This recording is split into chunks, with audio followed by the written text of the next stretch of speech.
તો કાકા કાકા કયું ગામ છે? આ લસુંદરા ગામ ઠંડા ગરમ પાણીના કુંડ છે. અહીંયા લસુંદરા ગામ કઠલાલ તાલુકામાં આવેલું છે. આ લસુંદરા ગામ ઠંડા ગરમ પાણીના અહીંયા કુંડ છે. લોકો અહીંયા દૂર દૂરથી નાવા ધોવા માટે આવે છે અને અહીંયા ચામડીના રોગો પણ અહીંયા મટી જાય છે. હા, તો જરા બતાવશો કે કુંડ અહીં કઈ બાજુ આવેલા છે? એના તે સામે છે એ ગરમ પાણીના છે અને આ બાજુ દેખાય છે 10 એ ઠંડા પાણીના છે. આ બાજુ સામે છે ને એ ઠંડા પાણીના છે અને પેલી બાજુ દેખાય છે પેલા ભાઈઓના છે એ ગરમ પાણીના છે. હા, તો મિત્રો તમે જોઈ શકો છો અત્યારે અમે પહોંચી ગયા છે લસુંદરા ગામની અંદર.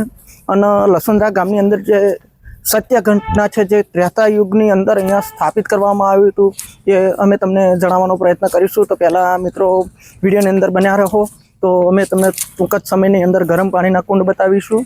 અને તમે જોઈ શકો છો અહીંયા સ્નાન પણ કરે છે ઘણા માણસો. અને આ છે ગરમ પાણીના કુંડ. તો મિત્રો જોઈ શકો છો અહીંયા આવા નાના મોટા અત્યારે 18 કુંડ ઉપસ્થિત છે.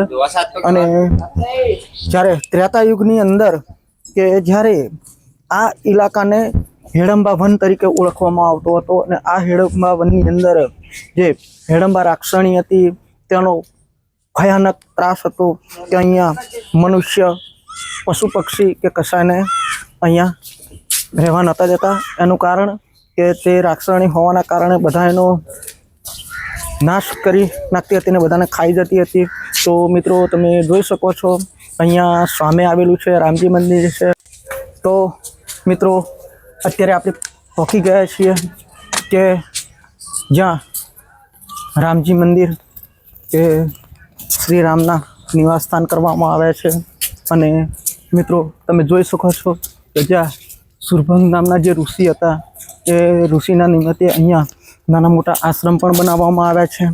અહીંયા ત્રેતા યુગની અંદર કે જ્યારે શ્રી રામજી ભગવાનને વનવાસ થયો હતો અને વનવાસ દરમિયાન જ્યારે એવા ચાલતા ચાલતા સીતાજીની ખોજમાં કે જ્યારે રાવણે સીતાજીનું અપહરણ કર્યું હતું અને ત્યારે તેમની ખોજમાં તેઓ પોતે આ જે સુરપંખા જે હેડંબાવન કહેવામાં આવે છે કે હેડંબા રાક્ષણીનો જે ત્રાસ હતો અને એ ત્રાસના સમયે અહીંયા આવી પહોંચ્યા હતા.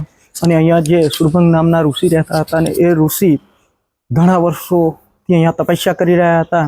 અને એ તપસ્યાના સમયગાળાની અંદર તેઓના શરીરે ઘણા કોળ અને પરુ અહીંયા નીકળતા હતા. તો મિત્રો તમે અત્યારે અહીંયા એમનો જે મોટો અહીંયા આશ્રમ છે તો તમે આશ્રમ જોઈ શકો છો.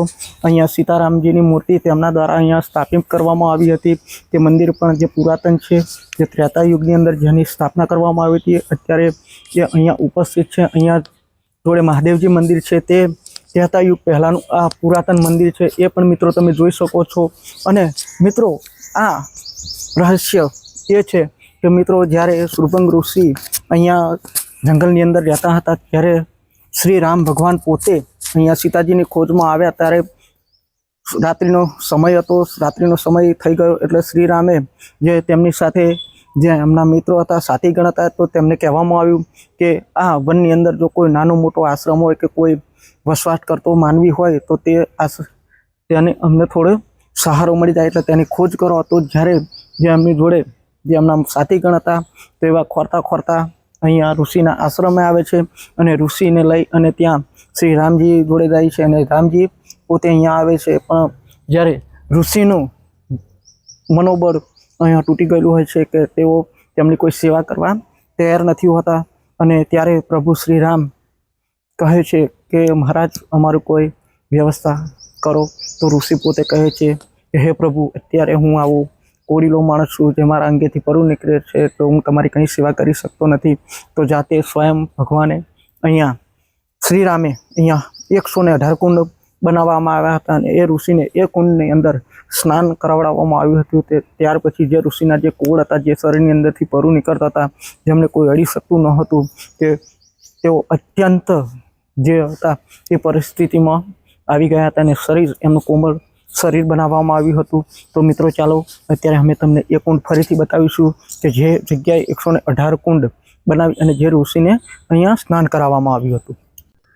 અને મિત્રો જ્યારે ગરમ પાણીના કુંડથી નવડાવવામાં સુરભંગ ઋષિને આવ્યા ત્યારબાદ તેમને અહીંયા ઠંડા પાણીમાં નવડાવવામાં આવ્યા હતા અને તેમનું શરીર જે પહેલાં જેવું હતું તે રીતે કોમળ બનાવવામાં આવ્યું હતું અને કોમળ બનાવ્યા પછી એ ઋષિનો એક એવો હતો પ્લાન કે જે આ ત્રેતા યુગની અંદર કે જ્યારે આ હિડમ્બા વન હતું અને હિડમ્બા વનની અંદર જે આ રાક્ષણીનો ત્રાસ હતો કે નર પશુ પક્ષી બધાને તે ભક્ષણ કરી જતી હતી, ત્યારે ત્રેતા યુગની અંદર જે સુરભંગ ઋષિ જે શ્રીરામને કહ્યું કે આ હિડમ્બા રાક્ષણીનો તમારે નાશ કરવો પડશે, ત્યારે હિડમ્બા રાક્ષણીને નાશ કરવા માટે ત્યારે અહીંયા શ્રી રામજીએ અહીંયા તેમને વચન આપ્યું હતું કે જ્યારે દ્વાપર યુગ આવશે તો દ્વાપર યુગની અંદર જે હિડમ્બા રાક્ષણી છે તે રાક્ષણીને જ્યારે મહાભારત રચાશે ત્યારે ફરતા ફરતા શ્રી કૃષ્ણ અને જ્યારે એમની સાથે પાંડવો આવશે ત્યારે તેનો અહીંયા અંત કરવામાં આવશે. તો ત્યાર પછી અહીંયા ત્રેતા યુગની અંદર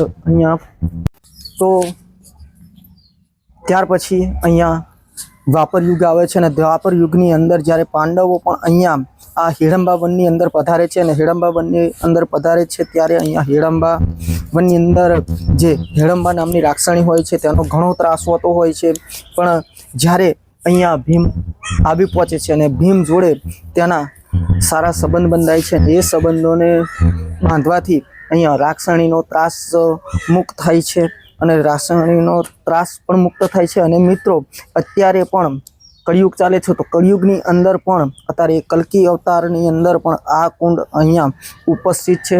જ્યારે પણ તમે મિત્રો અહીંયા લસુંદરા ગામની અંદર આવો છો તો તમે સ્નાન કરો છો, તો તમારા સ્નાન કરવાથી તમારા શરીરના અંદર કોઈ પણ રોગ હશે તો સ્નાન કરવાથી તે બધા રોગોનું નિવારણ થાય છે. તમારે કોળ હોય છે કે ગમે હોય છે તો તમે 5 અહીંયા રવિવાર કે મંગળવાર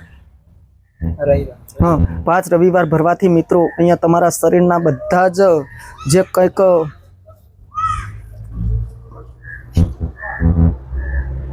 રોગ હોય છે મિત્રો તે બધા રોગનું નિવારણ થાય છે. તો મિત્રો અમારો વિડીયો જો તમને કદાચ સારો લાગ્યો હોય તો લાઈક, કોમેન્ટ ને શેર અચૂક કરજો કે જેથી કરી દરેક આવનાર વ્યક્તિને ખબર પડે અને અહીંયાનું જે મિત્રો અહીંયાનું જે રહસ્ય અને મહત્ત્વ છે તો દરેક ગામડા સુધી ખૂણે ખૂણે પહોંચે અને તેનો અવસર અને લાવો દરેક મિત્રોને મળે. તો જય રણછોડ મિત્રો.